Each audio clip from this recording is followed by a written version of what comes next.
Hello everyone, my name is doctor Priyanka सावकार नवले। मेरा clinic Deccan dental clinic ये पुणे के एफसी रोड पे लोकेटेड है। आज का जो वीडियो मैं बना रही हूँ वो अलाइनर ट्रीटमेंट के रिलेटेड है कि अलाइनर ट्रीटमेंट के बाद कौन सा रिटेनर सबसे बेस्ट होता है, कौन सा रिटेनर आपने लेना चाहिए। तो पहली चीज़ मैं एक बताऊँगी, अलाइनर के ट्रीटमेंट के बाद रिटेनर के आपको 3 ऑप्शन दिए जाते हैं। पहला होता है A6 रिटेनर जो एग्जैक्टली अलाइनर के जैसा ही दिखता है, खाली उसका थिकनेस थोड़ा ज़्यादा होता है। सेकंड होता है बॉन्डेबल रिटेनर जो दांतों को अंदर से फिक्स होता है, वायर अटैच करते हैं।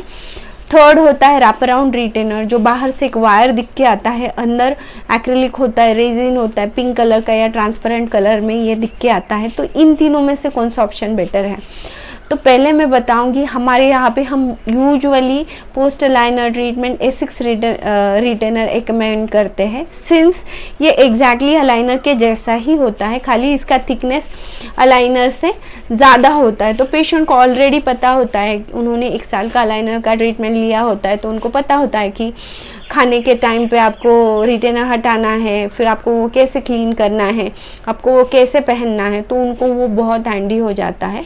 Second thing, bondable retainer immediately aligner के ट्रीटमेंट के बाद अगर हम लगा देते हैं, सिंस अलाइनर के ट्रीटमेंट में कोई फूड रेस्ट्रिक्शन नहीं रहते, पेशेंट अलाइनर निकाल के उनको जो खाना है वो खाते हैं, तो hard sticky crunchy food stuff वो खाते हैं।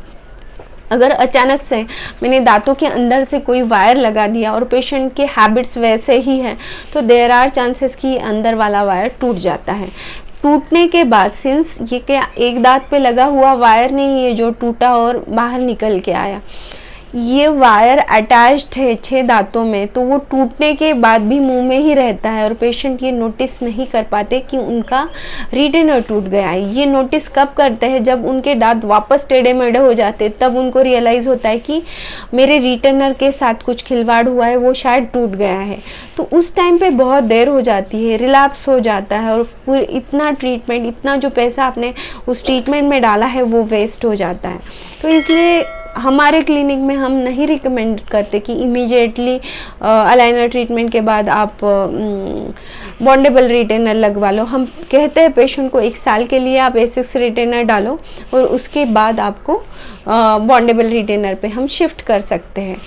अगर पेशेंट्स का डिमांड कुछ अलग है, जैसे उनको पॉसिबल ही नहीं होता हर टाइम पे रिटेनर हटाना वगैरह, या उनको आउट ऑफ इंडिया जाना है या वहीं पे रहते हैं, तो उनको पता है कि वहाँ पे ये पॉसिबल नहीं हो पाएगा, तो ऐसे केसेस में हम उनको रिकमेंड करते हैं कि हम आपको बॉन्डेबल रिटेनर लगवा के देते हैं, पर उसके साथ रैप अराउंड रिटेनर जो वायर वाला रिटेनर होता है वो भी हम पेशेंट को देते हैं। उनको बोलते हैं ये रिटेनर आपको रात को डालना है।